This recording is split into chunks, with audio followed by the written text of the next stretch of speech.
This is an original short story from Held Stories, a living archive of quiet human encounters. Held Stories, Season 1, Episode 3. He walked into a meeting that rewrote his next decade.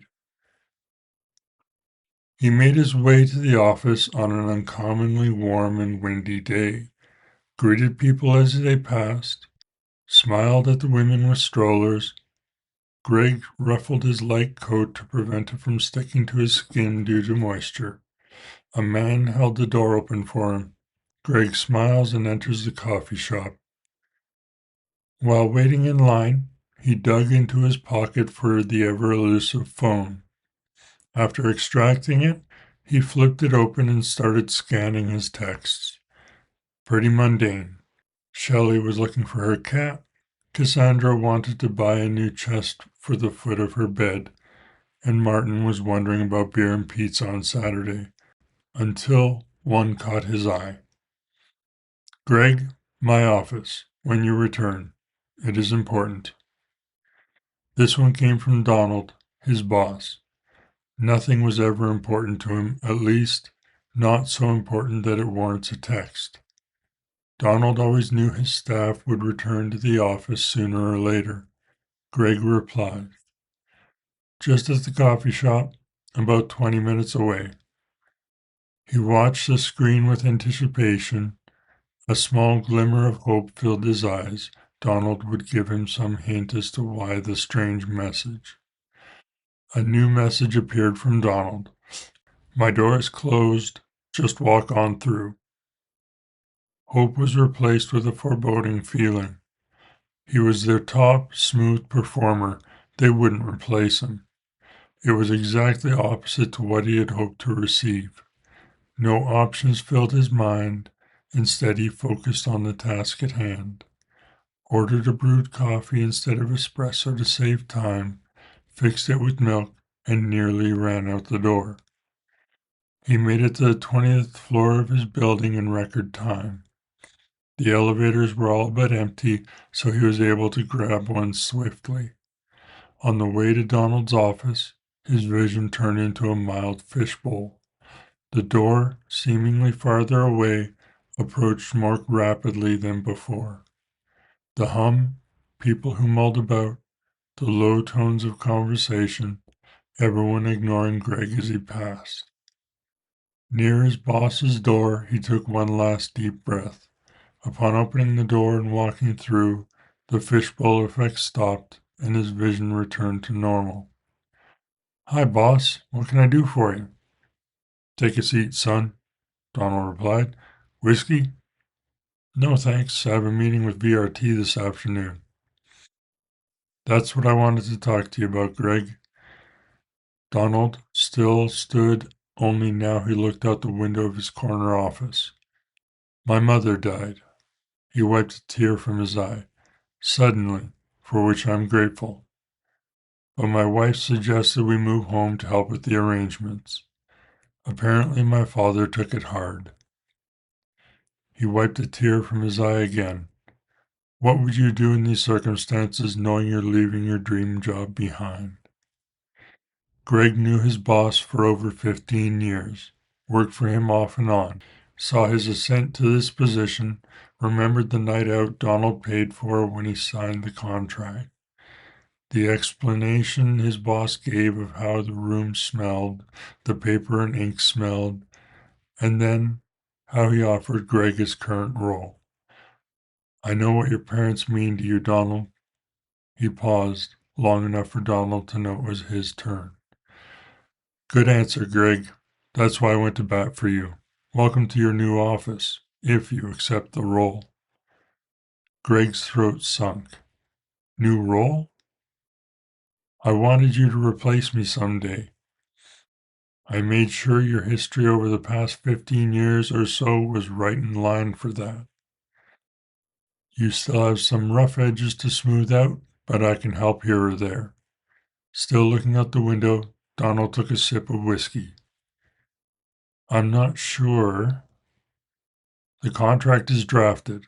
After I negotiated your pay structure, they wept. Donald took another sip and faced Greg. I never asked of you, Greg. Now I am. Sign the agreement. I will not leave you out to dry as I never have. Will do, Donald. Will do. Greg almost dropped his coffee as his eyes softened and he started staring off into space.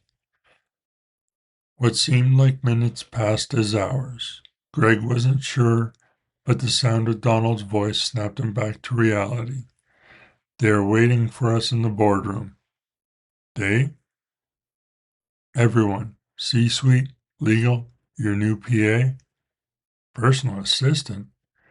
Just to keep your work-life balance. This job will eat you alive if you let it. Donald shot the remainder of whiskey back and put his cup on the counter. He motioned toward his door. Slowly moving toward the boardroom, Greg had to slow down for his feet to catch up. They were dragging for every right reason. He looked for something to focus on. People at the water cooler, in the kitchenette, at their desks. Sounds of phones ringing, soft conversation, deals being made, business as usual. Welcome, gentlemen. Thank you for joining us. The CEO started. I trust Donald has warmed you to the idea, Greg? He's a staunch advocate of yours. Yes, sir. Donald filled me in on everything I need to know from him. Excellent. Let me introduce you to a few key stakeholders in this arrangement. The CEO went about the task of introducing the executive team first. He explained a bit of each person's history and their role to Greg's new position. High hopes were exchanged between Greg and each member, as though Greg already signed the contract. Then came legal, far more dry, yet exceedingly more vital in Greg's eyes. He showed, as a good sales representative would, great interest in each of their roles in his life. Learning a bit about what made them tick was what made the job so enjoyable to Greg. He wasn't charming, just disarming. He could get to the root of someone's desires quickly and resolve their foundational conundrum.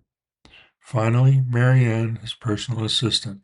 A brief introduction, but pivotal going forward. Okay, Greg, here's the detail you need to know. The CEO went on to explain the high-level understanding of the agreement.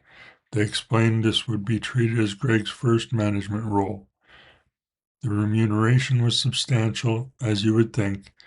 This meant his region was in the West, but he still held sway over C-suite and their corporate decisions in the East. Then the portfolio was placed before him. He read each line, taking every moment he could to digest the intent. Nothing existed in the document that hadn't been spoken. His eyes began to swell. What's wrong, son? Donald asked, hiding the concern.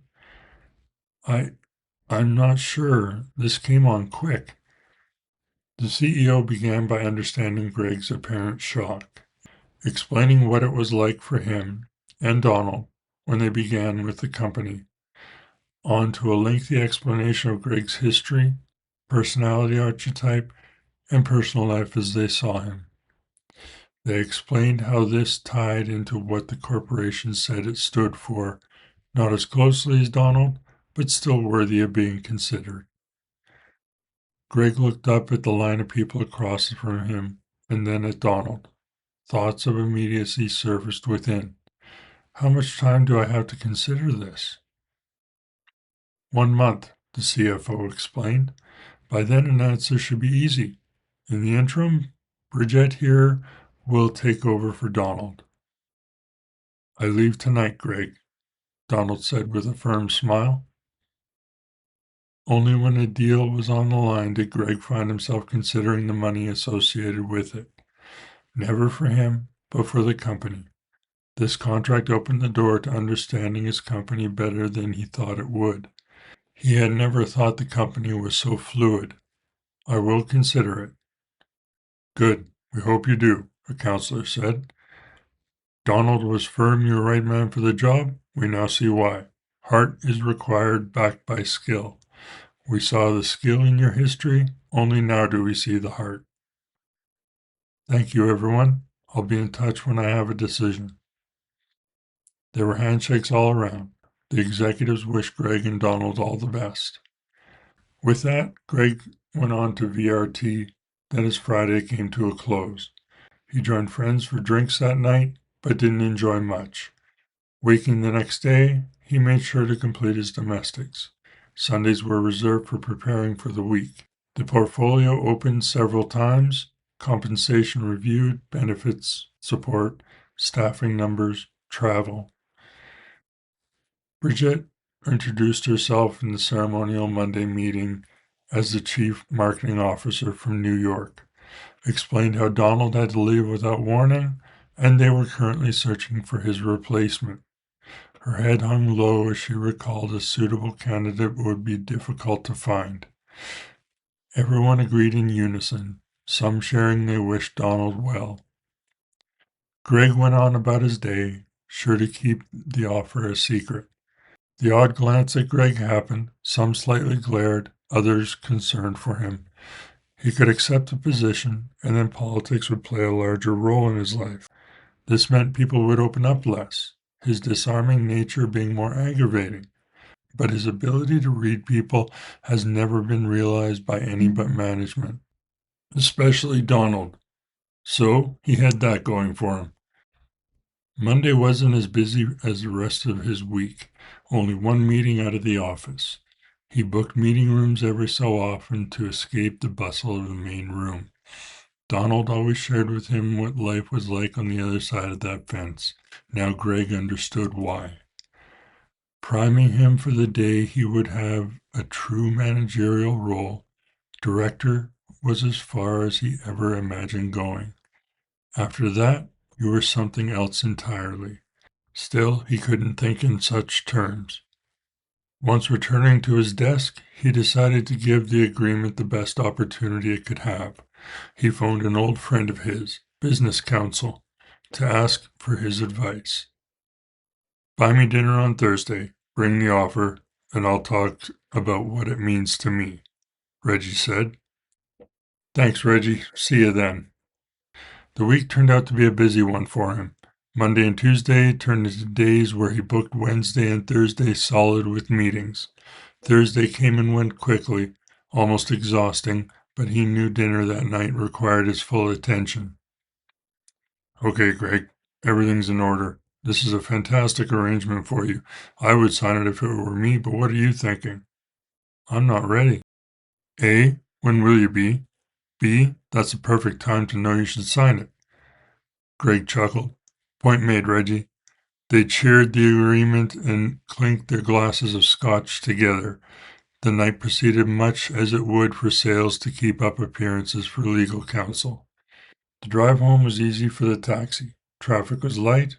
Greg was silent. Slipping up to his apartment, he collapsed on the couch, portfolio in hand. The night was swift, as it normally was with Reggie.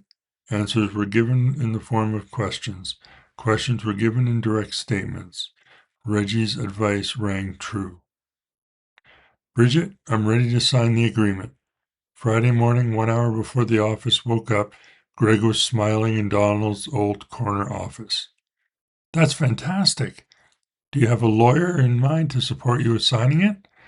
This morning I phoned one. He is available in 2 weeks from now and can present where required. Wonderful. I'll let the CEO know. I'm personally thrilled to have you on my team, Greg. Your experience selling medical equipment 5 years ago will suit you just fine. Thanks, Bridget. Greg slowly moved about his day, as if to say to himself, you just made the biggest decision of your life. Digesting his future, owning a house, not an apartment, driving a new luxury car, not a second-hand one, working with a personal assistant is daunting, but work-life balance was something that always suffered with him. Maybe Angel would join him for drinks next month. This has been Held Stories. Held Stories is maintained as a living archive at www.thesetinidimensions.com.